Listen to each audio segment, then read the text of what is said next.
मंगलाचरण शुरू करेंगे। ओम नमः सिद्धेभ्यः जय श्री ओम नमः सिद्धेभ्यः जय श्री ओम नमः सिद्धेभ्यः। मंगलम भगवान वीरो मंगलम गौतमो गणी मंगलम कुंद कुंदाद्यो जैन धर्मोस्तु मंगलम। सर्वमंगल मांगल्यम सर्वकल्याणकारकम प्रधानम सर्वधर्माणां जैनम जयतो शासनम जैनम जयतु शासनम जैनम जयतु शासनम। पुरुषार्थ सिद्धि उपाय नाम का ग्रंथ हमारा चल रहा है, जिसके रचयिता हैं आचार्य अमृतचंद्र और टीकाकार हैं पंडित टोडरमल जी। तो हमारी गाथा 162 तक हो गई थी। 162 के बाद में हमने नवनीत के बारे में भी पढ़ा था, और इसी गाथा को थोड़ा सा ये हमारी हो गई थी। तो बाद में गाथा नंबर 164 ये भी हमारी हो गई थी। 165 हाँ 165 से पढ़ना शुरू करेंगे। मैं आपको शेयर करता हूँ।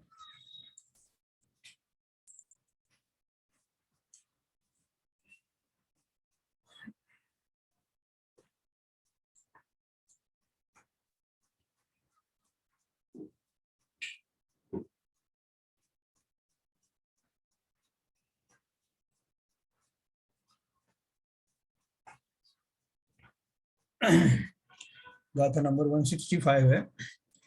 पुनरपि पूर्वकृतायां समीक्ष्य तात्कालिकीं निजां शक्तिं सीमन्यंतरसीमा प्रतिदिवसं भवति कर्तव्या। पहले की हुई मर्यादा में फिर से भी उस समय की अर्थात वर्तमान समय की अपनी शक्ति को विचार कर प्रत्येक दिन मर्यादा में भी थोड़ी मर्यादा करना योग्य है ना। वो कैसे करना है? पहले जो एक दिन एक सप्ताह इत्यादि क्रम से त्याग किया था, उसमें भी अपनी वर्तमान शक्ति देखकर घड़ी घंटा पहर इत्यादि की थोड़ी थोड़ी मर्यादा करके जितना त्याग बन सके उतना त्याग करना। इस प्रकार अपने भोग उपभोग की सामग्री के पदार्थों की संख्या तथा जितने काल की मर्यादा कम कर सके उतनी अवश्य कम करना चाहिए।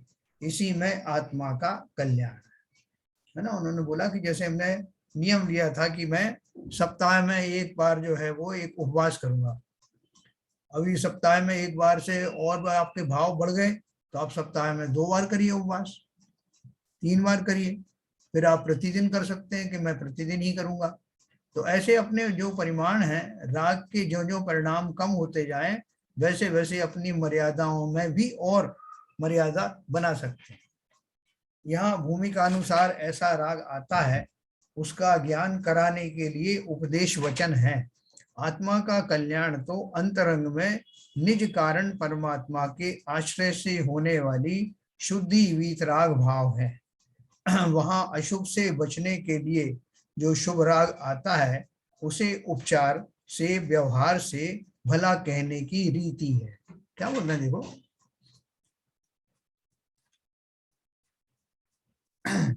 कि वास्तव में तो आत्मा का कल्याण किसमें है कि मैं समस्त पदार्थों से संपूर्ण राग का परित्याग करके पूर्ण वीतरागी बन जाऊं। लेकिन वीतरागी अगर नहीं बन सकते तो पूर्ण अवीतरागी अर्थात रागी की अपेक्षा जो किंचित ग्रहण करने का जो राग आता है, भगवत भक्ति आदि का जो राग आता है, वो कम से कम अशुभ भावों की अपेक्षा अच्छा है, ऐसा वो कह रहे हैं कि अशुभ से बचने के लिए जो शुभ राग आता है उसे उपचार से भला कहते हैं, लेकिन अल्टीमेटली सोचो तो वो भी भला है नहीं, है ना। वो उस मुकाबले में भला है कि मेरे अशुभ राग नहीं हो रहे। अभी जैसे कोई महाव्रती है, मुनिराज हैं, तो मुनिराज को जो संपूर्ण जो व्रत महाव्रत आदि धारण करते हैं, वो महाव्रत के अगर आपके भाव नहीं आते हैं तो अणुव्रत के जो भाव हैं उनको भी अव्रति की अपेक्षा तो अच्छा ही कहेंगे ना। ये कहना चाहते हैं। अब विशेष कहते हैं गाथा नंबर 166, इति यह परिमित हो गई संतुष्ट इत्यजति बहुत रान भोगान बहुतर हिंसा विरहात तस्या हिंसा विशिष्टाशात। जो गृहस्थ इस प्रकार मर्यादा रूप भोगों से संतुष्ट होकर बहुत से भोगों की को छोड़ देता है, उसके अधिक हिंसा के त्याग से विशेष अहिंसा व्रत होता है। थोड़ा बढ़ा देना। जो गृहस्थ इस प्रकार मर्यादा रूप भोगों से संतुष्ट होकर बहुत से भोगों को छोड़ देता है, उसके अधिक हिंसा के त्याग से विशेष अहिंसा व्रत होता है। इसका अर्थ क्या है? इस प्रकार जो श्रावक भोग उपभोग के पदार्थों से संतुष्ट होता हुआ बहुत से भोग के पदार्थों को छोड़ देता है, उसके बहुत हिंसा न होने से विशेष रूप से अहिंसा व्रत होता है। भावार्थ में दिया है, जो श्रावक भोग उपभोग के पदार्थों को मर्यादा पूर्वक त्याग करता ही रहता है, उसके उतने ही अंशों में संतोष प्रकट होकर लोभादि कषाय के त्याग रूप सम्यक अहिंसा प्रकट होती है। उस भोग उपभोग के निमित्त के अवलंबन करने से हिंसा रूप भाव होते थे, उनका त्याग होने से भाव हिंसा नहीं हुई, और परजीवों की हिंसा न होने से द्रव्य हिंसा भी नहीं हुई, तथा उतने ही अंशों में लोभ कषाय का त्याग हो जाने से भाव हिंसा भी नहीं हुई। इसलिए अकषाय ज्ञाता स्वरूप में सावधान ऐसे त्यागी मनुष्य को अवश्य ही विशेष अहिंसा होती है। इस प्रकार भोगो भोग परिमाण नामक तीसरे शिक्षा व्रत का वर्णन किया। देखो, ये जो तीसरा इन्होंने बहुत संक्षेप में यहाँ बताया है, अपन ने इसके बारे में बहुत विस्तार से भी चर्चाएं की है कि जैसे जैसे हमारे जो है भोग आदि की के प्रति रागों में कमी होती है, अर्थात किंचित विरक्ति प्रकट होती है, त्यों हमें इस शुभ काम को और आगे बढ़ाना चाहिए। ये शुभ लक्षण है कि हमारे अंदर से ही उस तरह के भाव आने लगे कि आज मैं भी रोज 4-4 तरह के जो है पकवान सब्जियां खाता था, आज मैंने देखा कि मैं 2 खाता हूं तब भी मेरे को तृप्ति हो जाती। पहले मैं 4 रोटियां 5 रोटी खाता था तब भी मेरी भूख कम नहीं होती थी। अब जैसे जैसे मेरी से उम्र बढ़ती जा रही है, मेरा हाजमा भी कमजोर होता जा रहा है, तो उसी अनुपात में रागों में भी अपनी कमी कर सकता हूँ ना। देखो, 2 तरह से हो सकता है कि मेरा हाजमा जैसे बुढ़ापे में कम हो जाता है, तब भी मैं उस बात के लिए बड़ा चिंतित रहूं कि अरे साहब मेरा तो हाजमा कम होता जा रहा है, अरे साहब मैं पहले 5 खाता था, 2 ही खाने लग गया हूँ। तो एक तो ये कि इसमें आकुलित हूँ, और दूसरा इसको शुभ लक्षण मानूं कि बहुत अच्छा है, मेरा अभी इस तरह की वृत्तियां हो रही हैं, अभी 5 से 4 पे आ गया हूं, मैं तो और खुश होऊंगा अगर 3 और 2 से ही काम चल जाए। तो ऐसे भाव रखने मात्र से ही आपका भाव हिंसा कम हो जाती है। एक तो ये कि खा तो उतनी पा रहे हैं जितनी हो गई, एक अभी डाइजेशन कम हो गया है, लेकिन मन में अभी भी लालसा बनी हुई है, तो कोई फायदा नहीं हुआ। इसलिए दयानंद राय जी ने क्या कहा कि तृष्णा जान उच्छेद घटती जान घटाई। जो जो आपको लगे कि अब आपको उन सब की उतनी आवश्यकता नहीं रही, तो उसके उस दशा से भावपूर्वक जुड़ जाना, उसको एक अच्छा सिग्नल मानना बहुत अच्छा हुआ। जैसे बहुत सारे जीवों ने बहुत जीवन भर धन आदि उपार्जन किया, और कुछ जीवों को तो वो कमाने की एक लत लग जाती है, जब वो कमाने योग्य भी नहीं होते, और जिसके निमित्त से कमा रहे थे वो बच्चे आदि को भी आवश्यकता नहीं है, वो है ही नहीं, तब भी वो जो लत है वो बनी रहती है, उसके कारण करते रहते हैं। अगर कर भी नहीं पाते फिजिकली मेंटली, तो लालसा बनी रखते हैं कि अगर मैं स्वस्थ होता तो मैं इतने और कमा लेता, उतने शेयर मार्केट से और ये कर लेता। ऐसे भाव कर फिर भी नहीं पा रहे। तो आचार्य कहते हैं कि इस तरह के जो भाव बने रहने से भले ही आप जो है शरीर पूर्वक ना कर पाए, लेकिन मन में लालसा बने रहने से भाव हिंसा तो निरंतर होती है। तो ऐसी अवस्थाओं को पहचान करके और भली भांति हमको, जैसे बनारसी दास जी ने किया ना, उन्हें देखा कि जितना मेरे पास सामान आदि है उसकी भी जरूरत कहाँ पड़ती है, तो इसलिए वो चोर के माध्यम से जब धन जा रहा था तो वो बड़े खुश हुए कि बहुत अच्छा है, चला जाए तो अच्छा है, मेरे तो वैसे भी काम नहीं आ रहा था। ऐसे भाव अगर हम जीवन में लेके चले, धन मेरे पास एक्स्ट्रा पड़ा हुआ है, बच्चों को जरूरत है नहीं, और हमारी इच्छा होती है बच्चों को डबल ट्रिपल करके छोड़ जाऊं, अपनी पर्याय में पूरा एक्सेस जो है अपना परिश्रम करके उनके लिए नई नई प्रॉपर्टी खरीदूं, उनमें जो है मॉडिफिकेशन करवाऊं कि बच्चों के लिए छोड़ जाऊंगा। बच्चों को जरूरत है या नहीं वो अलग बात है, उनके अपने पुण्य में ताकत होगी तो वो सब कुछ कर लेंगे। वो मना भी कर रहे हैं कि आप अपना काम करिए, हमारी चिंता मत करिए। लेकिन हमारे पूर्व संस्कार और वासनाएं ऐसी पड़ी हैं कि हम उसमें निरंतर कुछ ना कुछ वृद्धि करते रहते हैं, और उससे नुकसान किसका होता है? हमारा ही नुकसान है। हम कर तो कुछ नहीं पाते, और कर भी पाए तो वो किसके काम का? धन वैभव तो वैसे भी छोड़ के जाना है, और उसे बढ़ा के छोड़ जाने में एक्स्ट्रा अतिरिक्त हिंसा का दोष लगता है। तो इस तरह की ये सारी चीजें अपन ने विस्तार से पढ़ी थी। और ये भी पढ़ा था कि हमारी दैनिक चर्याओं में हम जो वस्त्राभूषण में अपना परिमाण ला सकते हैं, कितने वस्त्र में साल भर में पहनूंगा, महीने भर में पहनूंगा, सप्ताह में और दिन में पहनूंगा, कितने आभूषण वगैरह रखेंगे, कितना मेकअप करेंगे, कितनी बार ब्यूटी पार्लर जाएंगे, कितनी शादियां अटेंड करेंगे, सब में हम चाहें तो वो परिग्रह परिमाण व्रत ले सकते हैं। ये हमारे विवेक के ऊपर है। और हम अन्य शरीर वास्तव में उनका त्याग नहीं करते, जबकि हम महीनों महीनों जो उनका उपयोग नहीं करते। 1000 साड़ियां 100 साड़ियां हमारे पास में है ट्रंक में, हम नहीं पहन पाते उनको, पूरे पूरे साल नहीं पहन पाते। लेकिन अगर हमसे कोई कहे कि अपन इसका परिमाण कर लें कि मैं इनमें से आधी ही का उपयोग करूंगा या 2 आधी मैं किसी और को दे दूंगा, तो हमारी हिम्मत जवाब दे जाती है कैसे कैसे करने भाई। तो क्योंकि हमारा जो विशेष राग है वो हमें वो करने से वंचित रखता है, जबकि वास्तव में हम उन वस्तुओं का उपभोग वैसा कर नहीं पाते।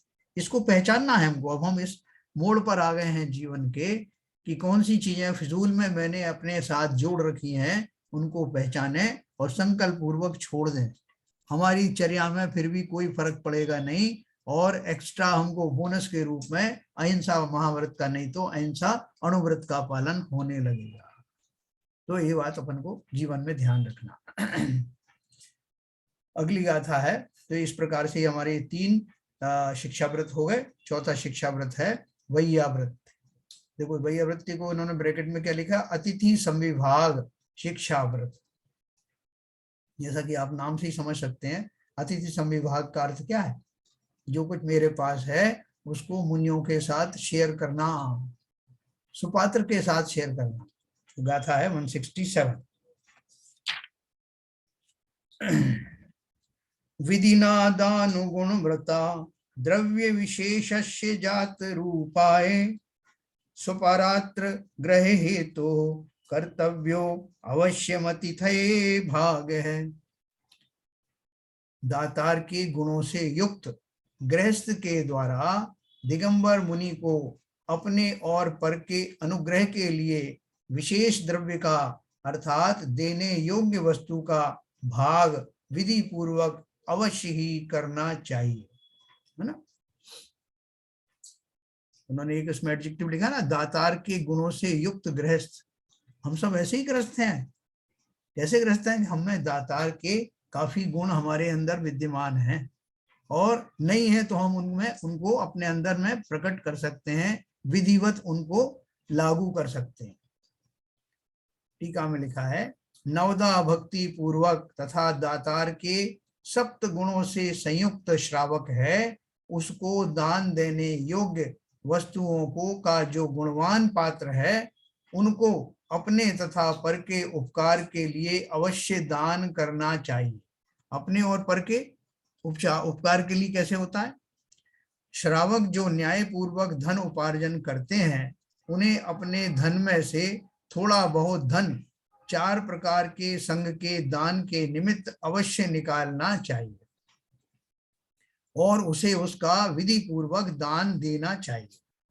ऐसा करने से उसके धन का सदुपयोग होगा, कर्मों की निर्जरा होगी, और चतुर्विध संघ अपने तप की वृद्धि करेंगे, है ना। दोनों को लाभ हुआ ना। आए हुए योग्य अभ्यागत को प्रतिदिन भोजन आदि का दान करके पश्चात स्वयं भोजन करे, ऐसा श्रावकों का नित्य कर्म है। उसे अतिथि संविभाग कहते हैं। उसमें जैसी विधि हो, जैसा दाता हो, वैसी वस्तु का दान करे तथा जैसा पात्र हो वैसा ही फल भी प्राप्त होता है। आपको याद होगा पहले के जमाने में अपन सब तो खुद ही इतनी लंबी आयु हो गई, इनकी 60 से ऊपर की आयु वाले हो गए, उनको याद होगा कि हमारी माएँ दादी वगैरह सब कैसे करती थी कि एक रोटी गाय की, एक रोटी कुत्ते की, और जो 10 बजे का समय जब होता था तो वो दरवाजे पे खड़ी होकर के कोई व्रती महाव्रती की प्रतीक्षा करती थी, और वो बेला आहार की बेला टाल करके ही स्वयं नाश्ता भोजन करती थी। इसका अर्थ क्या है कि वो मन से चाहती थी कि कोई इस तरह का जो है या तो अलग शुल्लक आदि हो, उत्कृष्ट श्रावक हो या मुनिराज हो, ऐसे मेरे घर पर पधारें और मैं अपने आहार में से उनको शेयर करके फिर पश्चात ग्रहण करूं। उससे उनको बहुत खुशी होती। हमारी माताजी को मैं देखा करता तो वो अक्सर उस टाइम तक वेट करती थी, उस टाइम के बाद ही वो ग्रहण करती थी। ना अंदर से ऐसा संकल्प था कि काश कोई आ जाए। आज भी हम ऐसा भाव रख सकते हैं, भले ही जो हमारे मुनिराज अगर नहीं भी आ पाते हैं तो कोई हमारा जो साधर्मी भाई है या कोई जरूरतमंद है, आवश्यक नहीं कि वो हम धन आदि ये उसका भोजन का आहार का ही दान दें। कोई जरूरतमंद हो, कोई हमारा साधर्मी भाइयों में से जो इस तरह का कमजोर स्थिति में हो, तो उसको अगर किसी तरह से कहीं से कोई हेल्प की पुकार आए या हमको इंडिकेशन मिले तो अवश्य ही उसकी सेवा करने के लिए तत्पर रहे हैं।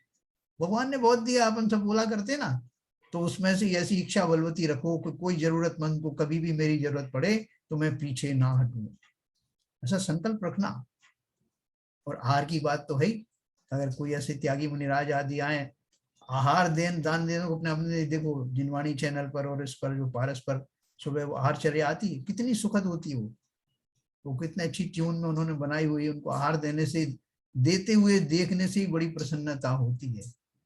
कैसे हैं वो मुनिराज जो याचना नहीं करते भोजन की, उसके लिए व्याकुल भी दिखाई नहीं देते, उसके लिए श्रावक की मिन्नतें नहीं करते, श्रावक ही मिन्नतें करता है, उनको बहुमान देता है, नवदा भक्ति पूर्वक उनको आहार देता है, विधिवत पड़गाहन करता है, तब वो अपनी विधि के अनुसार एक ही समय में आहार करते हैं। आप नहीं दोगे तो इधर उधर नहीं करेंगे भोजन, आपने नहीं दिया तो होटल में खाया ही। कितना उनका जो विवेक और कठिन तपस्या है। और अपन ऐसे ही वो नहीं साहब, वो अगर वो अच्छे पात्र नहीं है तो हम तो नहीं देंगे उनको, ऐसे पापी तो नहीं है ना। अगर कोई शिथिलाचार करता हो वो भी मुनि अगर है तो कम से कम हमारा साधर्मी तो है ही ना, और उसने विधिवत उन व्रतों को धारण किया, उन विधि पूर्वक ही वो लेते हैं। अनर्गल वृत्ति नहीं है कि आपने नहीं दिया तो आपके घर में से खींच के ले जाएंगे। तो ऐसे मुनिराज जो हमारे यहाँ हैं, और बाकी चीजें सब इग्नोर करके, सबसे बड़े तो वो व्रती तो है ही ना, साधर्मी भाई हैं, व्रती हैं, तपस्वी हैं। इन सब बातों को ध्यान में रख करके उनकी विधिवत आहार आदि की व्यवस्था करना हम हर श्रावकों का फर्ज है। बाकी और जो चीजें आपको उनको सिद्धांत में कोई डिफरेंस लगता है, कोई शिथिलाचार लगता है, वो सेकेंडरी चीज है, उनका यथा योग्य समाधान करते रहना। लेकिन यहाँ तो तत्काल उनके आहार की व्यवस्था करना है, हम नहीं करेंगे तो कौन करेगा। तो ये बातें ध्यान रखना, और इन सबसे हमको अतिथि संविभाग नाम का जो हमारा वो व्रत का पालन होता है, जिसमें हम उन अतिथियों को जिनकी कोई तिथि नहीं है, जो कभी भी आ सकते हैं, उनके लिए मैं संकल्प पूर्वक तैयार रहता हूँ और अपने भोजन आदि में से शेयर करने के लिए खुशी खुशी तैयार बना रहता हूँ। फिर बाकी उन्होंने पात्रों के बारे में बताया जो अपन सब जानते हैं। उत्तम पात्र मुनिराज हैं, फिर मध्यम पात्र हैं, उत्कृष्ट सेवक श्रावक आदि हैं, फिर जघन्य पात्र हैं। तो वो इस तरह से 3-4 तरह के बताए हैं। कुपात्र सुपात्र बताए हैं, अपात्र भी बताए हैं, वो अपन ने विस्तार से चर्चा की थी, कभी अपन फिर उसके बारे में पढ़ेंगे।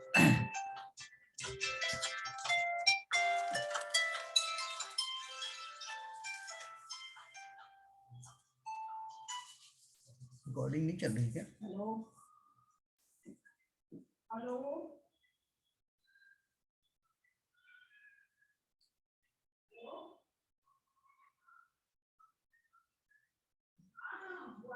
अब देखिए नवदा भक्ति के नाम, जो अपन ने नवदा भक्ति पढ़ा ना, नवदा भक्ति पूर्वक, तो नवदा भक्ति कौन सी है अपन ने पहले ही पढ़ा, अपन भूल जाते हैं, इसलिए बार बार अपन इसको ध्यान करने से हमें वो याद में बना रहता है। नवधा भक्ति के नाम। संग्रह मुच्च स्थानम पादोद कर्म कर्मचरणम प्रणामम च वाक्काय मनः शुद्धि रेषण शुद्धिश्च विधिमाहु।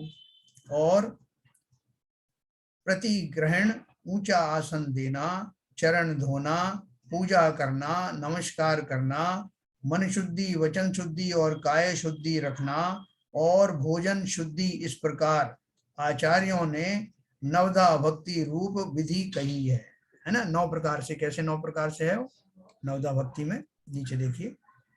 संग्रह अर्थात पड़गाहन करना, मुनिराज को बड़े आदर पूर्वक भोजन के लिए विनती करते हुए अपने घर में प्रवेश कराना।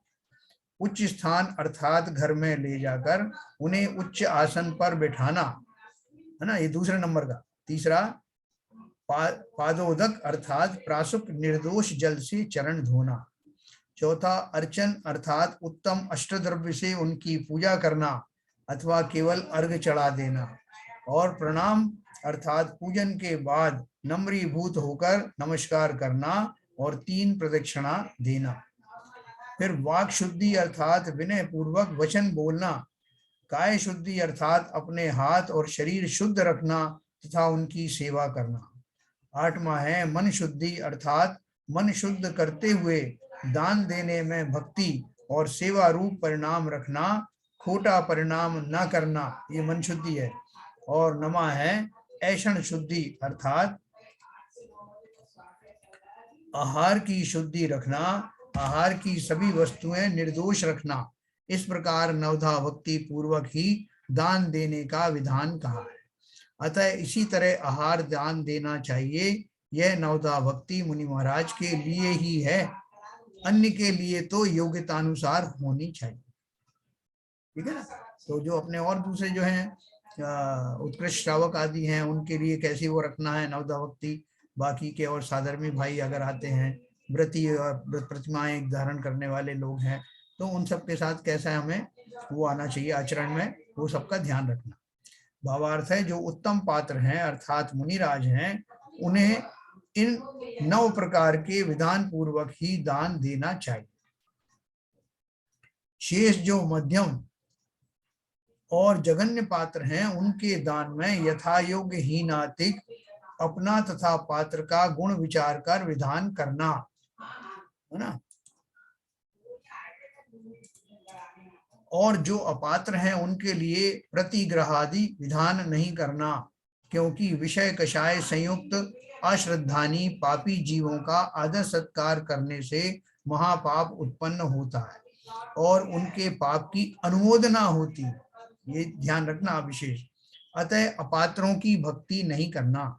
यदि कोई अपात्र दीन दुखी और पीड़ित दिखाई दे तो दया करके, यानी करुणा दान, और उसका दुख निवारण कर देना, परंतु उसका धर्म बुद्धि से आदर सत्कार नहीं करना। देखो कितना क्लियर कर दिया उन्होंने कि कभी आपके सामने कोई ऐसे व्यक्ति आ जाएं जो भूखे हैं, दुखी हैं, बीमार हैं, लेकिन वो धर्म के प्रति, जैन धर्म के प्रति कोई रुचिवान या कोई श्रद्धावान नहीं है। ठीक है, उनकी अपनी जो श्रद्धा है, उन्हें खाली भोजन की जरूरत है, उनका शरीर रुग्ण हो गया है, उनको तुरंत भोजन की आवश्यकता है, तो उनकी आप वैसी व्यवस्था कर दें उसके योग्य में।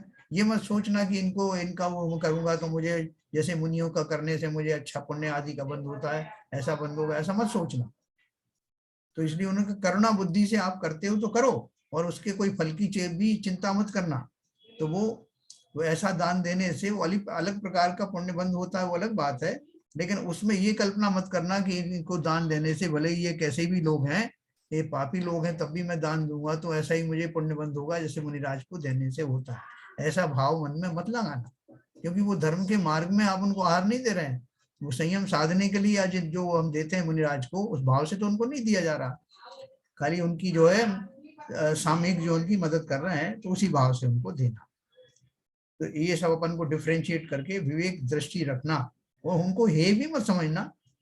तो बहुत कंट्रोल करके विवेक पूर्वक हमें कैसे परिणाम रखना है, इस बात का चिंतन करना। अब ये को जो दातार होता है, ये तो हमने कुपात्र सुपात्र इनके माध्यम से जान लिए कि किसको दान देते हैं, दान किसको दिया जाएगा, और जो दातार है, जो दान देता है, उसमें क्या गुण होना चाहिए, है ना। ये सारी प्रैक्टिकल चीजें हैं ना, क्योंकि हम खाली आत्मा के चिंतन मात्र से ही जो है वो गृहस्थ धर्म से ऊपर नहीं आ सकते। गृहस्थ की जो और भी जो दशाएं हैं, दान आदि जो उसके आवश्यक में आते हैं, उनके बारे में हमें जानना जरूरी है। अब दातार के 7 गुण बताते हैं।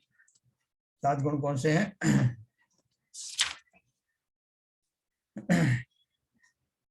ऐहिक फलानुपेक्षा, शांतिर निष्कपटता, न सूयत्वम, अविषादित्व मुदित्वे, निरहंकारित्वमिति ही दात्र गुणाः। तो बिल्कुल क्लियर है, संस्कृत में भी आपको अर्थ समझ में आ रहा होगा। ऐहिक फलानुपेक्षा, इस लोक संबंधी फल की इच्छा न रखना, क्षमा अथवा सहनशीलता, निष्कपटता, ईर्षा रहित होना, अखिन्न भाव, एक खेत खिन्न हो जाते हैं लोग, ये कहाँ से आ गए, अब इनको आहार और देना पड़ेगा, अब इतने और बनाना पड़ेगा, ऐसा अखिन्न पना आना, मतलब ऐसे भाव नहीं करना। हर्ष भाव, दान दे मन हर्ष विषेखे, हाँ ये भव जस पर भव सुख देखे, यानी दान देने में हर्ष का भाव होता कि मुझे आज ऐसा सौभाग्य मिला, और महामुनियों को आहार आदि देने का मुझे मौका मिला, तो इसमें बहुत हर्षित होकर के उनको आहार देने से आपके पुण्य जो है मल्टीप्लाई हो जाता है।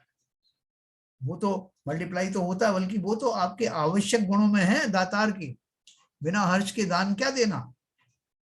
तो इसलिए उन्होंने लिखा निष्कपटता, ईर्ष्या रहित होना, अखिन्न भाव, हर्ष भाव और अभिमान रहित होना, इस प्रकार यह 7 निश्चय से दातार के गुण हैं। जो दान देता है उसके अंदर में सहज में ही ये भाव ये होना चाहिए। देखो जब रामचंद्र जी जब वनवास को गए थे, तो वहां भी सीता जी ने व्यवस्थाएं रखी थी, जहां जहां उनको मौका मिलता था वो मुनिराज के आहार आदि की व्यवस्था करती थी। तो हमको भी सदैव ये भाव या तैयार रखना चाहिए कि कभी मेरा ऐसा भाग्य आए कि मैं किसी अतिथि के साथ अपने आहार को शेयर करूं, सविभाग करूं। दान देकर श्लोक संबंधी यश, सौभाग्य आदि अथवा अच्छे भोगों भोग की सामग्री मिलने आदि की इच्छा ना करें। कि अपना वो लोक में कहते हैं ना, तुम्हें 1 पैसा दोगे वो 10 लाख देगा, तो हम तो भाई साहब वो 10 लाख के इंतजार में दे देते हैं, और वो तो 1 पैसे के क्या रहते हैं, हम जो है तो 10-10 रुपए दे देते हैं कि ऐसे मल्टीप्लाई अप्लाई हो जाएगा, 10 लाख होगा तो 1 करोड़ हो जाएगा। तो ये हमारा भाव जो ऐसे ही वो सब बता देते हैं, तो हम इस भाव से जरूर देते हैं। कहीं ना कहीं हमारे अंदर में छुपा रहता है कि इस दान के प्रभाव से अपने यहाँ सुख संपत्ति आने वाली है, आएगी ही। ऐसा हम लोगों ने अपने कहानी किस्सों के माध्यम से और एक दूसरे से डिस्कस करके ऐसा मानस बना लिया है। तो बोल रहे नहीं, हमको इस लोक का ही तो कोई भी भोग आदि की वांछा नहीं करना। दान देकर इस लोक संबंधी यश, सौभाग्य आदि अथवा अच्छे भोगों भोग की सामग्री मिलने आदि की इच्छा ना करें, नहीं तो वो निदान में आ जाता है। दूसरा शांति, शांति माने दान देते समय क्षमा भाव धारण करें सब जीवों से। मान लीजिए हो सकता है कोई ऐसा जो है जीव मुनि बन के आ जाए जिससे आपकी शत्रुता थी पहले, या कोई श्रावक छिल्लकवादी आ जाए, तो आप बोले अरे ये तो वही है जिनसे मेरा कभी पटी नहीं, अब वो आ ही गए हैं तो साहब दे रहे हैं मगर मेरा मन तो नहीं कर रहा, ऐसे भाव लाना है। ये कषाय के क्रोध आदि के भाव हैं। पहली बात तो जो मुनि आदि हो गए हैं, जो उस मार्ग पर चल गए हैं, उनसे तो किसी तरह का ऐसा भाव रखना ही नहीं। उन्होंने भी नहीं रखा, हम भी नहीं रखेंगे। अगर हम उस मार्ग पर नहीं चल पा रहे हैं तो कम से कम उनकी तो प्रशंसा, उनका तो आदर करें उस मार्ग पर चले गए। किसी तरह की कोई भी हमारे उनके प्रति ऐसे अक्षमा के भाव ना हो। तो दान देते समय क्षमा भाव धारण करें, निष्कपटता, कपट ना करना, बाहर में भक्ति करे और अंतरंग में परिणाम खराब रखे, ऐसा नहीं करना। हमने कुछ लोगों को देखा था, एक बार वो कोई छोटे पद पर था, वो जैसे पंचायत में कुछ होते हैं कर्मचारी वगैरह, तो कभी कोई बड़ा ऑफिसर आता था तो वो उनको बहुत आवभगत करता था उनके सामने, आई अरे आइए साहब हमारा भाग्य है यार आप आ गए, और बहुत सत्ता। और उनके जाने के बाद में बहुत गालियां देता था उनको, मुंह उठा के चले आते हैं, इनको ये हमारे घर मिलता है क्या, इनको मालूम नहीं हमको कितनी असुविधा होती है, सब बड़बड़ाता। तो ये कपट की बात है कि हम ऊपर से कुछ और भाव रख रहे हैं, अंदर से कुछ और भाव। तो आहार जो दातार है उसके अंदर में ऐसे कपट के भाव भी ना हो। फिर चौथा है अनसूयत्व, यानी दूसरे दातार के प्रति ईर्षा भाव दुर्भाव ना रखना, अर्थात अपने घर मुनिराज का आहार ना हो और दूसरे के घर हो जाए तो दूसरे के प्रति बुरा भाव ना करना। तो भाई साहब पता नहीं उनका क्या है, कैसे उनने महाराज को पटा लिया, हमारे यहाँ तो आए नहीं, उनके यहाँ पहुंच गए, और हमें मालूम है उनके पास कैसे धन आता है और कैसे क्या होता है। दुनिया भर की बातें दूसरे के बारे में सोचना और ईर्ष्या से जलना, ये दातार के लक्षण नहीं है। बहुत सौम्य भाव रखना, तब आप सच्चे दातार कहलाएंगे। तो ये अनसूयत्व का भाव है। पांचवा है अविषादित्व, विषाद ना करना, अर्थात हमारे यहाँ अच्छी वस्तु थी वह हमने उनको यूं ही दे दी, अथवा हमारे यहाँ अच्छी वस्तु थी वह हम नहीं दे सके, ऐसा खिन्न परिणाम ना करें। तो भाई साहब ने मुश्किल से जो है आज जो है इतने महंगे वाले चावल खरीदे थे और वो महाराज के आहार में सब लग गए, इतना खर्चा हो गया और पता नहीं हमें कुछ पुण्य मिलेगा भी कि नहीं, और अब हम क्या खाएंगे। इस तरह के भाव है ना। और भी दूसरी तरीके के हम खेद खिन्न होकर के करना, या हमने तो इतने इतने बढ़िया चीजें बनाई थी, 10 चीजें बनाई थी और महाराज हमारे यहाँ नहीं आए और उसके यहाँ चले गया जिसने 2 ही चीजें बनाई थी। इस तरह के जो भाव हैं उनसे बचना। बचना क्या, वो हमारे लिस्ट में से निकल ही जाना चाहिए, हमारे भावों में उनके लिए कोई जगह नहीं। तो ऐसा ये हमारा 5 तरह के, 5 तो हमने ये पढ़े, 6वां नंबर का मुदित्व, दातार के गुण पढ़ रहे हैं ना। मुदित्व यानी दान देकर हर्ष बहुत करे, अर्थात अत्यंत आनंदित होवे।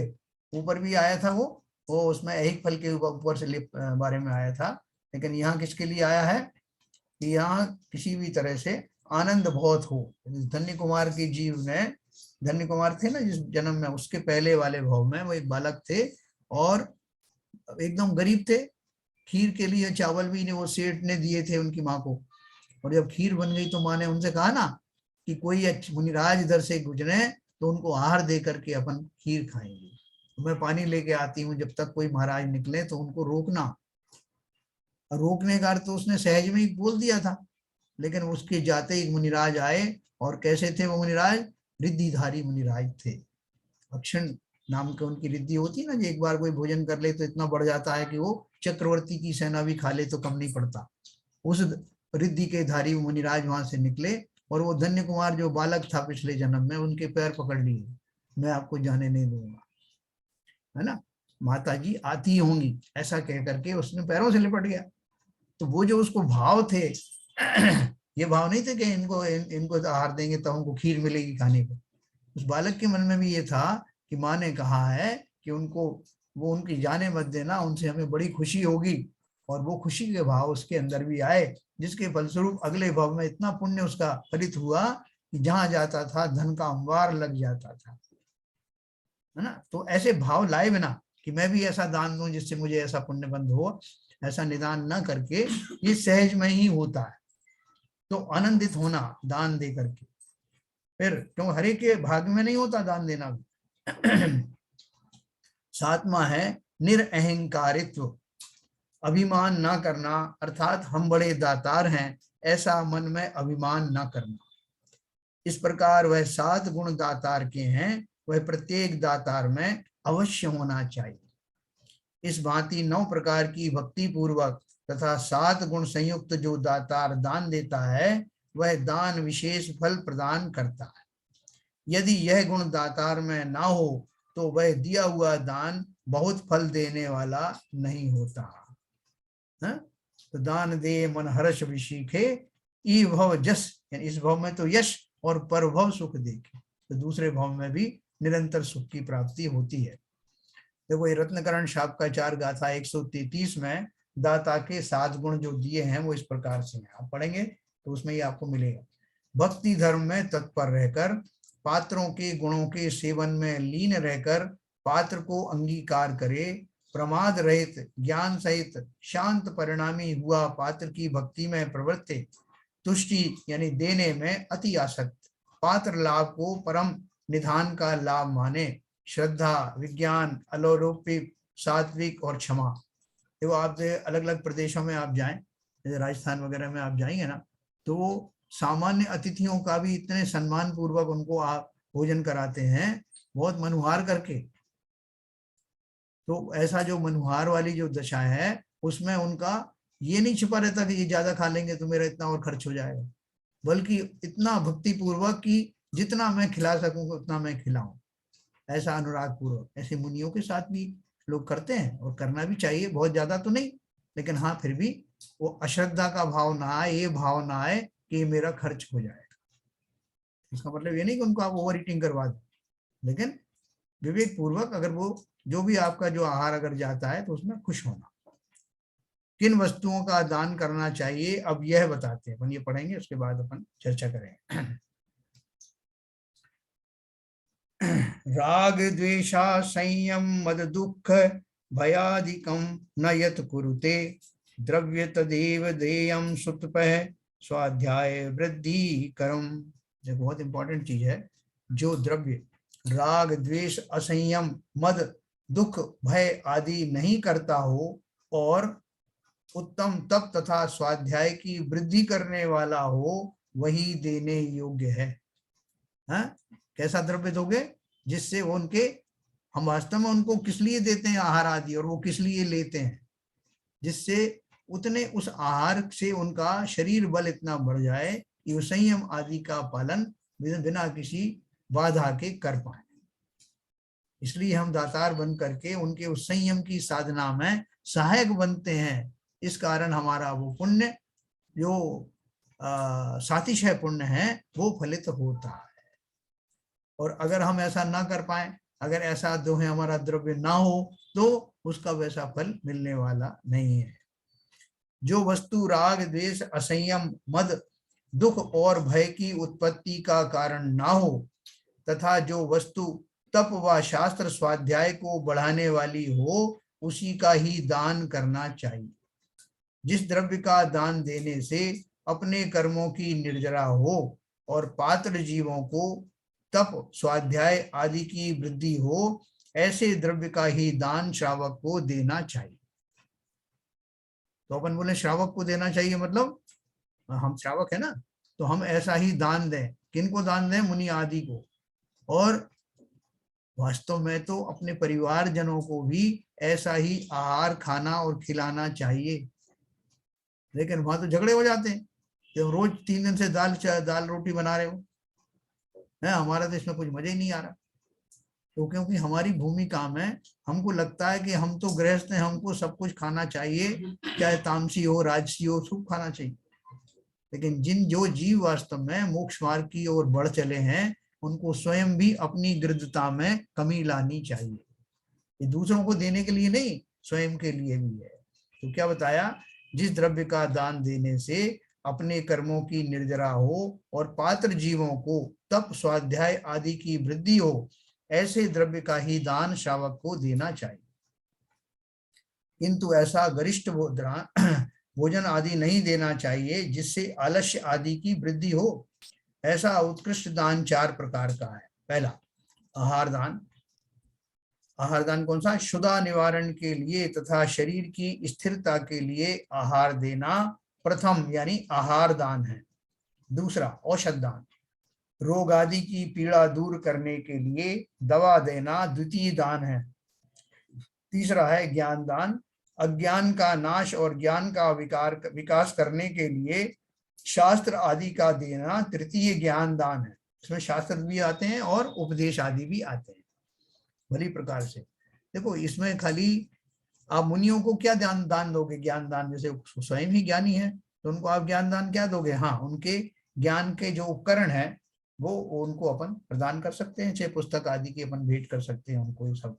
और इसके विपरीत जो हमसे थोड़ा सा कम ज्ञानी है उनको हम भली प्रकार से उपदेश आदि जितना हमको आता है अपने ज्ञान शास्त्रों के साक्ष्य में जो कुछ हमें आता है उतने से उनका बहुत सारी लौकिक शंकाएं होती हैं उन्हें दूर करें, उनकी घबराहट दूर करें, भली प्रकार से सांत्वना के भाव दें और उन्हें और अपने आप को धर्म के मार्ग पर स्थिर बनाए रखें भली प्रकार के वचनों द्वारा।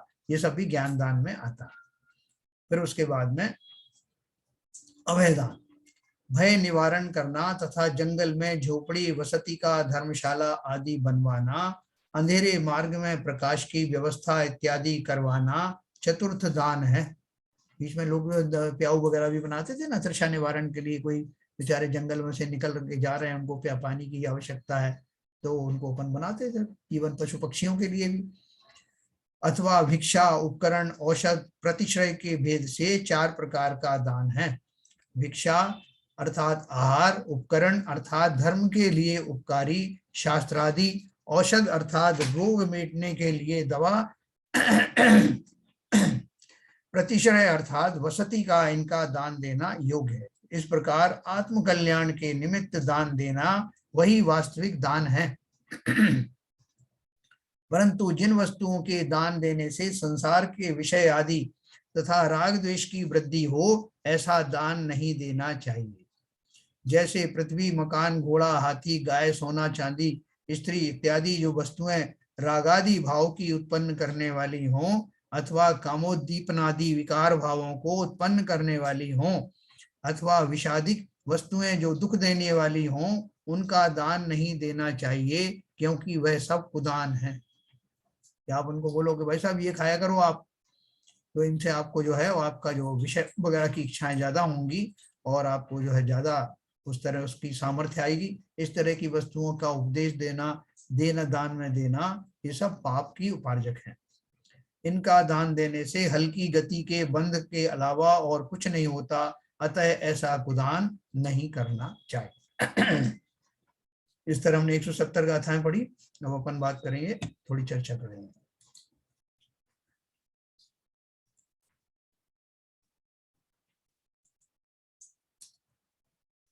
हाँ सर, सबको समझ में आया? दान के बारे में हमने पहले भी पढ़ा था। दान देने के भाव आते हैं कि नहीं आते, कि काश मैं भी दान दे पाऊं। कि अपन बोलते हैं अपन अच्छे रहे, यहाँ आके रुक गए एक जगह खोपचे में बैठे हुए हैं, ना कोई मुनि आते हैं ना कुछ, मस्त हो गए अपन।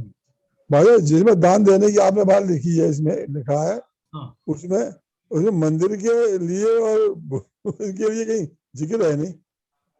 क्या मंदिर के लिए? क्या दान देना मंदिर बनवाने के लिए या जीव जाल के लिए, या इसमें कहीं भी नहीं लिखा है। नहीं, ये सब है ना, देखो मैं आपको बताता।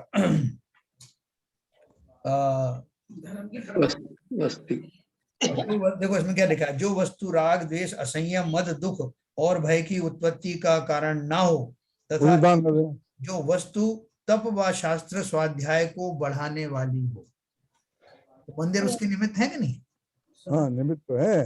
लेकिन जो आगे जो लिखा है ना, किस में आगे डिटेल बताइए ना।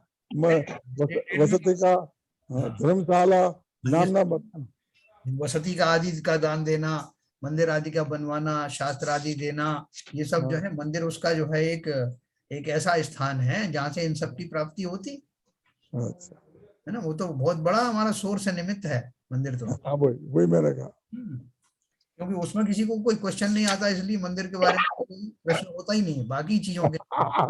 ये बात सही है, यही बात है, वास्तविकता यही है कि उसके बारे में उसके लिए तो लिखने की जरूरत ही नहीं है। ज्ञान दान, अभय दान, सब कुछ वहीं से तो गवर्न होता है। सही बात। वो जो हमारे रागों की, हमारे मोह आदि की जो औषधि है, वो औषधि भी वहीं से निकलती है। ये मंदिर वगैरह तो निमित्त बनते हैं उसमें। औषधि है ना। हमारे इतना बड़ा रोग है, महामोह रोग है, और वो मोह रोग निकालने के लिए स्वाध्याय आदि, मंदिर आदि, ये सब निमित्त बनते हैं। जिन प्रतिमा वीतरागी के दर्शन किस लिए हम करते हैं? सही बात। वो तो सबसे परमोत्कृष्ट चीज है। धर्म की प्रभावना होती है, कितने असंख्यात जीवों का वो कल्याण होता है। अच्छा भाई साहब, एक बार अभी जो इसमें आपने जो पात्र के लिए बताया था जी, आप पात्र के बताए, अपात्र, सुपात्र, मध्यम पात्र और तो वो जब पात्रों बता दो, अपात्र को जो है बताया कि अपात्र को देने में पाप का बंध होता है। हाँ, अभी मैं आपको 171 गाथा से शुरू करूंगा, उसमें हाँ। पात्रों का भेद से शुरू होता है। अच्छा अच्छा अच्छा। बहुत डिटेल में आपको समझाऊंगा, जिस किताब में जो दिया वो भी, और दूसरी जगह से लेकर के आपको बहुत विस्तार से बताऊंगा। अच्छा ठीक। तो दान पे एक मेरा क्वेश्चन है, जी। बहुत सारे जो मॉडरेट लोग हैं हाँ। उनका ये तर्क रहता है कि यार मंदिर में इतना पैसा क्यों डालना, इतने अपने मंदिर है, पुराने मंदिर है, उनका जीर्णोद्धार कराओ। हाँ। और ये तो मतलब इतने मंदिर वैसे ही हैं, पहले क्यों बनाते जा रहे हैं करके बहुत से, ये मेरा इसका बिल्कुल उलट है, लेकिन ये लोगों का क्वेश्चन है, इसमें मैं आपका थोड़ा उसमें चाहता हूँ कि आपका, आप लोगों का क्या विचार है। हाँ, देखिए ऐसा है कि अभी तो वैसे बहुत सारे मुनिराज भी ये बात कहते हैं, प्रवान सागर जी भी कह रहे थे उस दिन, कि जो मंदिर बने हुए हैं वो मंदिर, इवन सुधा सागर जी ने भी कहा, जो मंदिर बने ऐसी जगह पे मंदिर बनाने की आवश्यकता जहां मंदिर है ही नहीं, और जहां पे 8-8 10-10 मंदिर बने वहां नया मंदिर बनाने की कोई ज्यादा उपयोगिता नहीं है। इसके विपरीत जो है, जहां पे मंदिर पहले से बने हुए हैं उनमें कोई जीर्णोद्धार की आवश्यकता है, उनका जो है पॉलिश वालिश खराब हो गया है, मूर्तियों की रख रखाव नहीं हो रहा है, तो शास्त्र फट गए हैं, तो उन सब पर ध्यान देना। अगर आपके पास विशेष द्रव्य है तो ये मत मानना कि नए मंदिर बनाने का ही जो विशेष पुण्य है। ये सब जो धर्म के उपकरण है, इनकी भली प्रकार व्यवस्था करने में भी, क्योंकि हमारे भाव उनको बचाने का है ना, उस संस्कृति को वो दूसरों को देने के लिए, दूसरों को उसका अच्छा लाभ पहुंचे, वो भाव हमारे उसमें भी लगे हुए हैं। तो जीर्णोद्धार आदि में भी भली भांति भली प्रकार से ध्यान देना। पास पास हमारे पास मंदिर है तो हम हर मोहल्ले में मंदिर बनाने की कोई सेंस नहीं है ना। उसकी बजाय जो बने हैं प्राचीन मंदिर हैं उनकी जो है जीर्णशील की रक्षा करना, वो भी हमारा परम कर्तव्य। जैन साहब, जैन साहब, हाँ बोलिए। देखिए चैलेंज जी को भी मालूम है, आगरा छिपीटोला में अंदर बहुत पुराना जैन मंदिर है। हाँ। बहुत विशाल मंदिर है, बहुत ही रमणीक मंदिर है। उनकी वेदियां इतनी सुंदर थी और उसमें कुछ कराने की जरूरत नहीं थी। अभी महाराज ने आके पूरा मंदिर तोड़वा दिया जीर्णोद्धार के नाम से। अच्छा। में उसकी वेदियों पे सोने का काम हो रखा है। हाँ। इतनी सुंदर वेदियां, कई मतलब दशकों से उनमें वहां भक्ति और पूजा हो रही है। जी। तो अब इसमें क्या कहा जाए, कैसे जीर्णोद्धार का क्या मतलब? अगर उसमें कुछ फर्श टूट गया है, उसकी भी कोई प्रॉब्लम नहीं है। वो पुराने उसके संस्था से बना हुआ है, हाँ। पुराने आर्किटेक्चर से बना हुआ है, जी। और काफी जगह है मंदिर में, फिर भी पूरा मंदिर टूट गया। अभी उसमें पूरी समाज के अंदर दो पार्ट हो गए हैं। आधे लोग तो दुखी है कि मंदिर क्यों तोड़वा दिया, आधे लोग अरे हम पैसा लगाएंगे, हम बनवाएंगे। तो ऐसी स्थिति हो रही है। देखो ऐसे ही क्वेश्चन जो है परसों प्रमाण सागर जी से पूछा था किसी ने, तो उन्होंने ये बोला था समाज ने ऐसा कर दिया, समाज ने वैसा कर दिया। वो इससे मिलता जुलता क्वेश्चन था कि वो मूल नायक कोई और थे और जो है वहां मूर्ति कोई और स्थापना कर दी, ऐसा कोई क्वेश्चन पूछा था। तो उन्होंने क्या जवाब दिया? उन्होंने जवाब दिया कि भाई देखो ये तो आधी अधूरी बात है जो मुझ तक लाई गई है, वहां की समाज ने या और लोगों ने क्या, या महाराज ने किसी ने कुछ किया है, तो वो किस कारण से लिया है हमें उनके पूर्ण भाव तो पता नहीं कि क्या कारण है, तो इसलिए मैं आइसोलेशन में कैसे एडवाइस करूं, ऐसा उन्होंने बोला। तो इसमें भी अपना वही व्यवस्था लागू होती है कि अपन तो अभी 2 क्षण के लिए अपन डिस्कस कर रहे हैं, लेकिन वो किस अपेक्षा से किया गया उसका पूरा मर्म अपन को समझना पड़ेगा। ललितपुर में 3-4 मंजिल का जो मंदिर था उसको सुधा सागर जी महाराज ने बिल्कुल वो जोमेटो बुक करके और फिर हमने खुद देखा, हम गए थे वहाँ क्षेत्रपाल मंदिर। हाँ। ललितपुर का तो बहुत भव्य मंदिर था, बहुत प्राचीन मंदिर। हाँ वो उसी बात कह रहा हूँ। हाँ देखिए कुंडलपुर के मंदिर में कितने विवाद हुए हैं। लास्ट ईयर केस सेटल हुआ है, पिछले 15-20 साल से चल रहा था जी। उसमें भी वही हुआ है, 2 फड़ हो गए, ये हो गया वो हो गया, किसी को चाहिए प्रो है कोई एंटी है, सब नहीं। देखिए आरपी जैन साहब, तो अलग है। कुंडलपुर का जो पुराना मंदिर था, जो वो तो बहुत चारों तरफ से जीर्ण हो चुका था, नहीं उसमें और भी था, वो मूर्ति का जो स्थापना थी वो वहां पे होना अपने आप में एक अलग से चीज होती है सर। नहीं, जो मंदिर जीर्ण नहीं है, जिसके बीम वगैरह कॉलम वगैरह पूरा स्ट्रक्चर क्या कहते हैं बिल्कुल सही है। चिपड़ूला मंदिर तो मैंने देखा है, और हमने भी देखा है, हमने भी देखा है। और पूरे सोने का काम रखा, वो कर रखा है। आज भी मंदिर बिल्कुल नया लगता था, और वो पूरा मंदिर तोड़वा दिया। ये विवाद तो चलते रहते हैं सर साथ में। होते रहते हैं। अच्छा। उसमें क्या है कि उनके जो एंगल है, उनका एंगल भी अपन को जानना चाहिए कि वो नहीं क्यों ठीक ऐसा है, है ना। इसमें विवाद में पड़ने से कोई फायदा नहीं है। फायदा नहीं है तो वो, अच्छा, लेकिन मेरा अपन मेरा एक प्रश्न था। जी ये जो आप अपात्र और कुपात्र को दान देने के बारे में बात कर रहे थे, जी चर्चा कर रहे थे, उसके बारे में थोड़ा एक प्रश्न पूछना चाहूंगा। हाँ उसमें बताया आपने अपात्र को दान नहीं देना चाहिए, हाँ और चाहे आहार दान हो चाहे कोई हो, और करुणा भाव से दिया जाए तो वो करुणा भाव की एक वो अलग कैटेगरी है। हाँ मगर अगर अपात्र आ जाता है हाँ तो उसका क्या किया जाए? उस समय क्या किया जाए? उसको भोजन नहीं कराना चाहिए? नहीं नहीं, देखो उन्होंने क्या लिखा, बहुत अच्छा लिखा था कि अपात्र में धर्म मेरी वृद्धि होगी, प्रभावना होगी, ये भाव रख करके उसे नहीं देना है कि उसको तो दान पुण्य देने। कर्म भी नहीं हो जाएगा। हाँ, वो ऐसा आपको होगा नहीं, लेकिन हाँ इस भाव से कि एक एक जीव है, और एक जीव है, वो जीव मर रहा है। इवन आपके यहाँ कोई जो है वो नहीं, मरना मरता है सब। है। वो दूसरा क्वेश्चन पूछूंगा मैं आपसे। हाँ ये बिल्कुल संपन्न है और खूब अपना अपात्र है, मतलब वो क्या कहते हैं, बहुत ही उच्च कृष्ट का अपात्र है, हाँ और तो आपके हाँ, यहाँ। सही बात है। हाँ, वही मेरा प्रश्न था, वही मेरा प्रश्न था। एक मिनट बाबूजी, आप पूछ लीजिए, या तो फिर है ना, आप पूछिए, नहीं पूछिए आप भी, लेकिन मैं कह रहा हूँ मेरा यही, भाई साहब ने कह दिया था, अब आगे बताएंगे उसकी बात कर रहा हूँ। सुनिए। तो ये मैं थोड़ी देर के लिए, मेरा नेटवर्क प्रॉब्लम हो गया था, हाँ तो सुन नहीं पाया हूँ। अच्छा तो इसलिए अब वो उच्च कृष्टि का, उत्कृष्ट कृष्ट का पात्र है, हाँ और वो आ जाता है खाने के लिए। जी वो करुणा भाव से नहीं आता है, दया भाव से नहीं आता है, उसको कोई तकलीफ नहीं है। हाँ तो उस समय क्या स्थिति बनेगी? हाँ, देखो ये इसमें कल अपन 171 गाथा शुरू कर रहे हैं, उसमें हाँ दिया है पूरा डिटेल में, यही दिया है कि कैसे आप पात्र की पहचान करोगे, किस भाव से आया है, उस भाव की कैसे पूर्ति करेंगे, उस समय हम क्या विचार करें, ये सब चीजें हम कल डिटेल में पढ़ने वाले अच्छा, दूसरा प्रश्न ये था, हैं। आपने करुणा भाव से, वो मान लो कोई बीमार है या मतलब असहाय है, अपात्र है फिर भी, हाँ और हम को आहार दान इस दृष्टि से नहीं दे रहे हैं कि धर्म वृद्धि होगी, जी करुणा भाव से दे रहे हैं, हाँ तो उस समय कोई पुण्य लाभ बनेगा? हाँ, पुण्य लाभ तो बनेगा। देखो आपने इस भाव से दिया है कि उस जीव की, देखो करुणा भाव से दिया करुणा है। भाव से दिया है, उसका जीवन बचाना, जीवन बचाने के भाव से। अभी कोई कीड़े मकोड़े जो होते हैं उनसे अपना कोई अपने को कोई अपना कल्याण होने वाला नहीं है उनको बचाने नहीं से। नहीं, वो तो देखिए, बात हो रही है अपात्र की। नहीं, अपात्र अपात्र की कर रहा हूं मैं। जो एक इंद्रिय जीव आदि है वो अपात्र तो है ही ना, वो कहाँ सुपात्र है। जितना अपन उनको बचाते रहते हैं ना, कहीं कोई कीड़ा नहीं गिर जाए, कोई चींटी नहीं मर जाए, मैं उनकी वहां से बात डिराइव कर रहा हूँ, आगे मनुष्यों पे भी लाऊंगा उसको।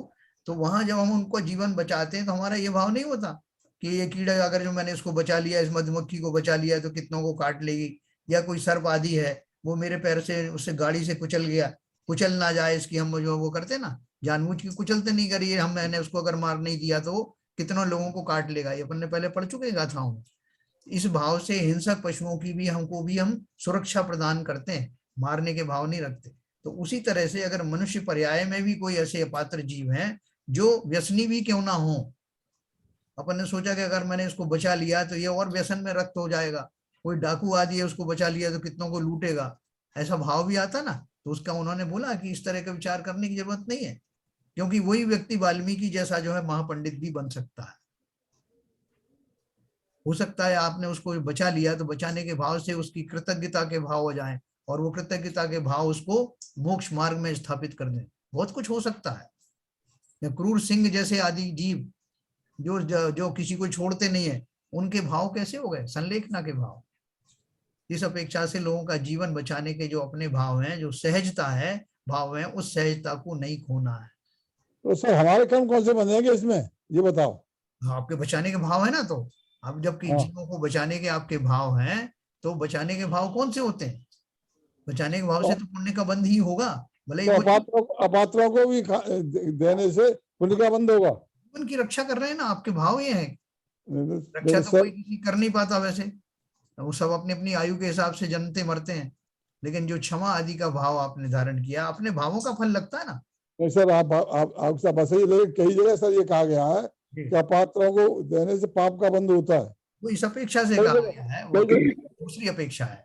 वो अपेक्षा देखो उन्होंने बहुत शॉर्ट में लिखा भी है, इसमें लिखा है, ब्रैकेट में अपन ने पढ़ा था कि आप अगर उसको ये मान करके कहेंगे कि इससे मेरा धर्म का लाभ होगा, तो ऐसे भाव मात्र ही पाप का विषय है। अच्छा, करुणा आपने बताया ना, करुणा भाव से हाँ, ऐसे छोटे भाव से करना कि मुझे इसमें दान का फल लगेगा, तो मैं चूंकि अविवेकी हो गया हूँ, मेरा विवेक नहीं रहा उस समय, तो अविवेक का फल मुझे पाप का बंध होता है। ठीक है, आगे समझ। अंकल जी, इसमें एक बात और हो सकती रहती होगी कि जैसे अपन लोग, ये आजकल लोग बोलते हैं ना कि इतना दान दे रहे, ये कर रहे, उससे अच्छा गरीबों को वो कर दो, ये कर दो, वहां दो तो उनका भला होगा, इस भाव से कि ये मंदिर में दान नहीं दे, यही करे तो उसका अलग फल रहेगा। हाँ देखो, उन्होंने प्रमाण सागर जी से ये क्वेश्चन पूछा था कि आप इसकी बजाय स्कूल खुलवा दो या कुछ धर्मशालाएं खुलवा दो, पात्रों को जो अपने वो भोजनशालाएं खुलवा दो, गरीबों को दान दो, और क्यों खुलवाइए, अपने मंदिर में दान देने का क्या फायदा है।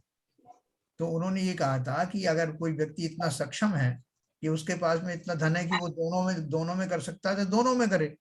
लेकिन अगर मान लो कि उसके पास धन की या समय की बहुत कमी है, मंदिर जा रहा है और उसके पास ज्यादा कुछ व्यवस्था नहीं है, लेकिन कोई व्यक्ति मरणासन्न है, सामने ही आ गया है, तो आप उसको छोड़ोगे कि मंदिर जाओगे पहले? तो वहां तात्कालिक रूप से उस जीव को आपकी तुरंत आवश्यकता है। वहां आप ये नहीं देखते कि मांसाहारी कि नहीं, पूछूं पहले उससे कि भाई तू जैनी है क्या जैनी है, तू मर तो रहा है, मांस भक्षी है कि नहीं, शाकाहारी है, तब तो तेरी मदद करूं। वहां ना आपके पास टाइम है ना उसके पास टाइम है, वहां तो करुणा भाव से अपन कर रहे हैं। इसी तरह करुणा भाव से आप स्कूल और हॉस्पिटल वगैरह भी खोलें, कोई मनाही नहीं है, लेकिन इस कीमत पर नहीं, क्योंकि मंदिर में जो दान दिया जाता है उसका लक्ष्य कुछ और होता है, वो खाली जमा करने के लिए नहीं होता। वहां उससे ही धर्मशालाएं आदि और योग्य पात्रों का ध्यान में रख करके इस तरह के निरापद औषधालय आदि का निर्माण किया जाता है। हमारे भाव वो होते हैं, मंदिर में खाली तिजोरी में रखने के लिए नहीं होती। सर एक और हाँ बोलो बोलो। इसमें क्या कहते हैं, जैसे मंदिर बनवाते हैं तो महाराज जी लोग ये बोलते हैं कि यदि किसी को वैराग्य हो गया तो उसका तो पूरा भाव हमेशा के लिए, मतलब तो वो हो जाएगा, भाव सुधर जाएगा, मोक्ष की प्राप्ति हो जाएगी। लेकिन यदि ये हॉस्पिटल और ये बनवाते हैं तो सिर्फ उसका एक भाव में उद्धार होगा, एक भाव के लिए। देखो ऐसा है कि इसमें ऐसा वो सिलेक्शन नहीं है कि इन दोनों में से इसको सिलेक्ट करूं क्या उसको सिलेक्ट करूं। यथा योग्य, जैसी जहां आवश्यकता होती है उसका चयन करना चाहिए। जैसे कोई गांव वो तो है अंकल जी, लेकिन ये उसके उसमें बता रहे कि मंदिर इतने क्यों बनवा रहे और उसकी जगह हॉस्पिटल बनाओ, मतलब जगह आती ना, इसकी जगह ऐसा होना चाहिए। हाँ, तो उसके लिए ये है। उसमें अंकल जी एक बार सुधा सागर महाराज जी ने भी मतलब इसके उनमें भी क्वेश्चन पूछा गया था जिज्ञासा समाधान में कि मतलब मंदिर आप क्यों इतना बनवाते हैं, इसकी जगह स्कूल हॉस्पिटल वगैरह खोलना चाहिए। तो महाराज जी ने बोला ठीक है मैं खुलवाने तैयार हूँ, लेकिन आप हाल का कितने लोग मंदिर में दान देंगे और कितने लोग हॉस्पिटल उसमें स्कूल के लिए दान देंगे। बोले स्कूल के वो मंदिर के निमित्त से लोग आके हॉस्पिटल और स्कूल के लिए दान दे सकते हैं, लेकिन स्कूल और हॉस्पिटल के लिए अलग से कोई दान नहीं देता। नहीं देखिए ऐसा है, वो भी एक बात ठीक है, लेकिन बहुत सारे एनजीओज हैं आजकल जो इस तरह के जेन्युइन वाले एनजीओज हैं, अपन को मालूम पड़े कि वास्तव में वो इस तरह के कार्य करते हैं। जैसे ये तारा संस्थान है आपका, वो एक नारायण सेवा संस्था है, बहुत सारी संस्थाएं जिनके बारे में उनको मालूम है कि वो गरीबों की इस तरह की जो सेवा करते हैं। तो अपन लोग दान डायरेक्टली दान भी देते हैं। तो देखो ऐसा कहना कि वो उस भाव से लोग नहीं देते, बिल्कुल देते हैं, आजकल लोग बहुत जागरूक हैं। लेकिन हम जो मंदिर आदि में जो दान देते हैं उसके दो कारण मैं आपको बताऊं, थोड़ा टाइम हो रहा है आपको, मैं 2 मिनट और लूंगा। कि क्या होता है कि पहले के जमाने में ये अस्पताल और स्कूल इतनी आसानी से और इतने व्यापक रूप से खुलते नहीं थे, ना ही इनकी इतनी ज्यादा आवश्यकताएं होती थी। तो वो उस समय लोग जो है जो भी मंदिर वगैरह होते थे उसमें दान देते थे। अब आप सोचो कि मंदिर में जो दान दे दिया जाता है उसका क्या क्या उपयोग हो सकता है और होना चाहिए। बात पहले के लोगों को इतना विवेक भी नहीं था, तो वो दान दे दिया और ये मानते थे कि उसके जो संचालक हैं वो उस धन का बहुवत व्यवस्थाएं करेंगे। तो व्यवस्था में वो भी उतना ज्यादा ज्ञानी नहीं थे, तो उन्होंने क्या किया कि उससे खाली रंग रोगन मंदिर में करवा दिया और बस अपने पुजारी को कुछ थोड़ा बहुत दे दिया, बाकी का इकट्ठा कर रहे हैं धन। लेकिन वास्तव में जो उसका कल्याणकारी योजनाओं में उस मंदिर में इकट्ठे किए हुए द्रव्य का सदुपयोग ट्रस्टी जनों को ही करते रहना चाहिए। किसी ऐसा छोटा मंदिर है जहाँ मंदिर नहीं बन रहा, वहां के लिए दान दीजिए। कई ऐसी जगह है, जैसे उन्होंने गौशाला खोली, जो अभी आए थे ना अपने भैया जी, तो अपन ने उनको जो है लोन के बेसिस पर सही कैसे भी धन दिया, जिससे उन्होंने वहां व्यवस्थाएं की। एक छोटा सा आयुर्वेदिक औषधालय खोला। जगह जगह अपने जैन जहाँ मंदिर है उनमें आयुर्वेदिक औषधालय भी खोले जाते हैं, स्कूल भी खोले जाते हैं। अलीगढ़ यूनिवर्सिटी, सॉरी यहाँ पर है ना वो क्या रहते हैं ना, क्या नाम उसका, तो बहुत सारी जगह पे उनकी यूनिवर्सिटीज हैं जैनियों की, मुरादाबाद वगैरह में। तो क्या है कि वो जो उनको भी जागरूक रहने की आवश्यकता है। दान मंगलायतन मंगलायतन में भी है, हाँ बराबर है। महावीर यूनिवर्सिटी भी है, महावीर मुरादाबाद की है, मुरादाबाद में है ना। मंदिर की महावीर जी में प्राकृतिक चिकित्सालय चलाया जाता है। हाँ, ट्रस्ट उसको दान देता है। और पक्षी दान भी होता है, पक्षियों को दिया था। तो देखो, जो वो वहां के जो संचालक हैं, जो ट्रस्टी हैं, उनको भी ये विशेष ध्यान रखना है कि ये धन तिजोरियों की शोभा नहीं बढ़ाएगा, हमें उसका भरपूर भली भांति उपयोग साधारण के उपयोग में भी करना है। आदित्य जी जरा म्यूट कर लीजिए। सर एक चीज बोलना चाहता था मैं, अभी थोड़ा मेरा कमेंट्स है इसमें। हाँ, जैसे आगरा में अभी, जैसे सीबी जैन साहब ने बोला, जो भी मंदिर बनना है उसमें 100 करोड़ रुपए करीब लगेंगे। हाँ, और यदि आगरा में आज से 100 साल पहले कुछ लोगों ने दान करके एक बोर्डिंग बनवाया, वो बोर्डिंग में स्कूल चलता है और धर्म के कार्यक्रम होते हैं, लेकिन आज समाज बढ़ने से वो बोर्डिंग अब बहुत छोटा हो गया। लेकिन आज भी कोई ऐसी व्यवस्था नहीं कर रहा, और 20 किलोमीटर आगे कोई ऐसी 10-20 100 150 एकड़ लेके अपना मंदिर और ऐसी व्यवस्था कर दे जिससे समाज के आगे के कार्य हो और आगे के प्रोग्राम बने, तो वहां लोग इकट्ठे हो सकें, उसकी कोई सोच नहीं है। तो मंदिर पे मंदिर और मंदिर में एसी और मंदिर के ऊपर, और ये तो व्यवस्थाएं चल रही हैं, लेकिन जो दूरगामी, जो दूरदृष्टि वाली जो पहले सोचते थे लोग, वो आज कोई नहीं सोच रहा। मैं इसके कंटिन्यूएशन में एक बात और कहना चाहूंगा, 1 मिनट लूंगा। देखिए, पहले पंचकल्याणक होते थे पुराने जमाने में, एक पंचकल्याणक होता था और वो पूरे एरिया के मंदिरों को कवर करके वहां उनकी मूर्ति का संस्कार होता था। अभी 1 महीने के अंदर आप समझिए, मेरे होम टाउन वहां से मुरैना डिस्ट्रिक्ट से 34 किलोमीटर पे है, ठीक है। वहां से आगरा 70 किलोमीटर पे है। आगरा में 2 पंचकल्याणक हुआ, एक मुरैना में हुआ, एक अंबा में हुआ, एक शिवपुरी में हुआ। उसमें 20-20, 50-50 करोड़ रुपया खर्च हुआ है। क्या एक पंचकल्याणक नहीं हो सकता था ये सबके लिए? और ईदगाह कॉलोनी में हुआ है, ईदगाह कॉलोनी में हुआ है सर, और भी एक जगह हुआ है वहां पंचकल्याणक, और शिवपुरी में हुआ है, जो लगातार मुरैना में हुआ है, अंबा में हुआ है, समझे। दिल्ली में भी हो रहा है, दिल्ली में भी हुआ है। नहीं, दिल्ली तो छोड़ो, दिल्ली बहुत दूर है, समझे। और ये इसमें हर एक में 20-20, 30-30 करोड़ रुपया खर्च हुआ है। जो सैलन जी कह रहे हैं कि एक ऐसी व्यवस्था जहां पर क्या कहते हैं, बोर्डिंग हाउस हो, संत निवास हो, या एजुकेशन की फैसिलिटी हो, हॉस्पिटल बनाना तो बहुत बड़ी बात है। उसकी जगह मंदिर तोड़वा दिए। 3-3 जगह 3-3 मुनियों का चतुर्मास हो रहा है, तो साहब मैं पंचकल्याणक करा रहा हूं तो मैं क्यों ना कराऊं।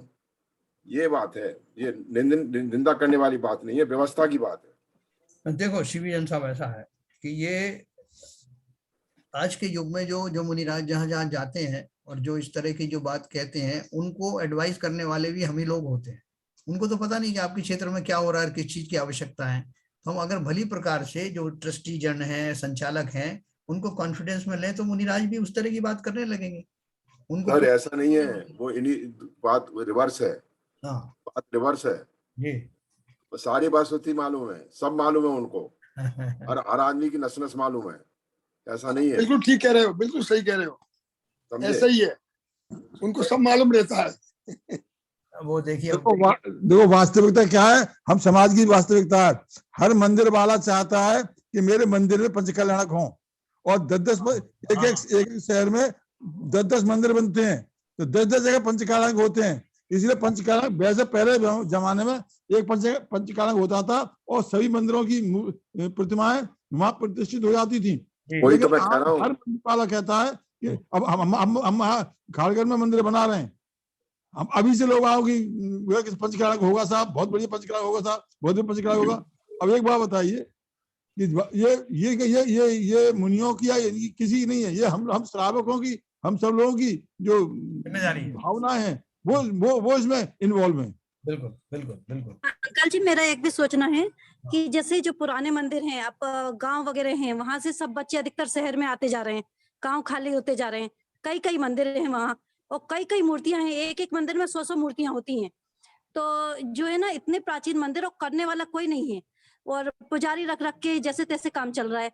तो जैसे जो नए मंदिर बन रहे हैं वहां से मूर्ति ला सकते हैं, बढ़िया बढ़िया पीतल की अच्छी इतनी सुंदर सुंदर पुरानी मूर्तियां हैं, वो नए मंदिर में वो भी स्थापित की जा सकती हैं। बिल्कुल, वो तो हो रहा है रितु जी, वो हो रहा है। भाई साहब ऐसी दुर्गत हो रही है। गोरखपुर में मैं गया था, अच्छा बड़ा मंदिर है, वहां पर एक पेड़ कर्मचारी, वहां पर करीब 15-20 से 50 घर होंगे जैनियों की, और एक पेड़ कर्मचारी वो करता है, क्या नाम है, अभिषेक करता है। और वो भी कभी कुर्ता पाजामा पहने कर लेता है, कभी पैंट कमीज पहने कर लेता है। ये स्थिति है। ये दुर्गा, ये बता रहा हूँ, आप जो बता रहे हो ना, मंदिर बनवाओ कोई परेशानी नहीं है, लेकिन ये देख लो कि भाई यहाँ कितनी जनसंख्या है, उसका मेंटेनेंस होगा कि नहीं होगा। दुर्गति करने से क्या फायदा मंदिरों की। नहीं, जो बात बाबूजी रितु जी ने कही है वो फैक्ट है। गांव में हमारे खुद के गांव में मंदिर बहुत बड़ा था, वहाँ की जितनी मूर्तियां थी, जब वहाँ कोई नहीं रहा उनकी व्यवस्था करने का, तो हमने सारी मूर्तियां लाके अपने होम टाउन के नए मंदिर में, मतलब हमारे मंदिर में, उनमें एक वेदी बना के उसमें वहां प्रतिष्ठित करा दी। उनकी केयर हो रही है। ये तो ठीक है, ये समाज कैसी है। हाँ, ये सब जगह हो जाए तो बहुत अच्छा है, क्योंकि मूर्तियों के अभी दक्षिण में कितने मंदिर हैं, बताते हैं कि वो लोग तो चले गए, मंदिर टूट फूट हो गए।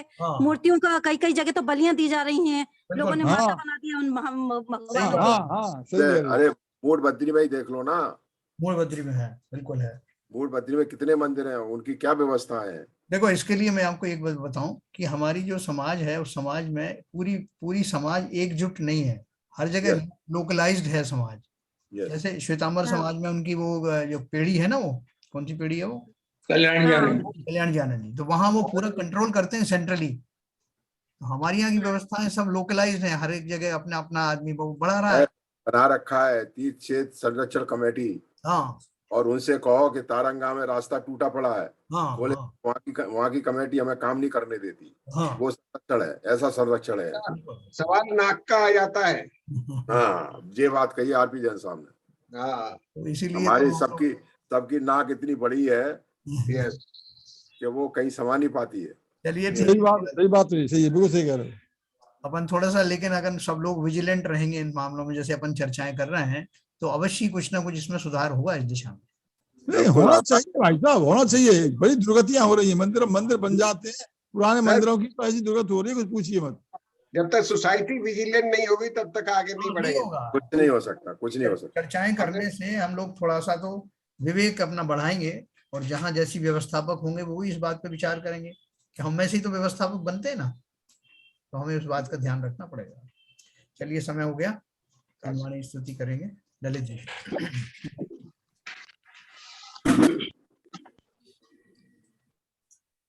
चतंब नाश विको ज्ञान के प्रकाश विको अपर भास विको भानु शिव खानी है।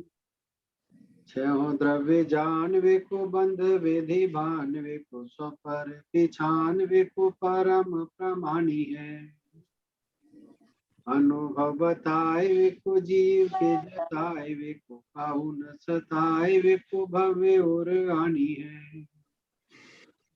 जहाँ तहाँ तार विको पार के उतार विको सुख विस्तार विको यही जिनवाणी है। हे जिनवाणी भारती तुम्हें जपोदल कैन, जो तेरी शरणा गए सो पावे सुख चैन। जिनवाणी के ज्ञान से सूझे लोकालो, तो वाणी मस्तक धरो सदा देते दो। जिनवाणी माता की जय। जय हो, जय हो, जय हो।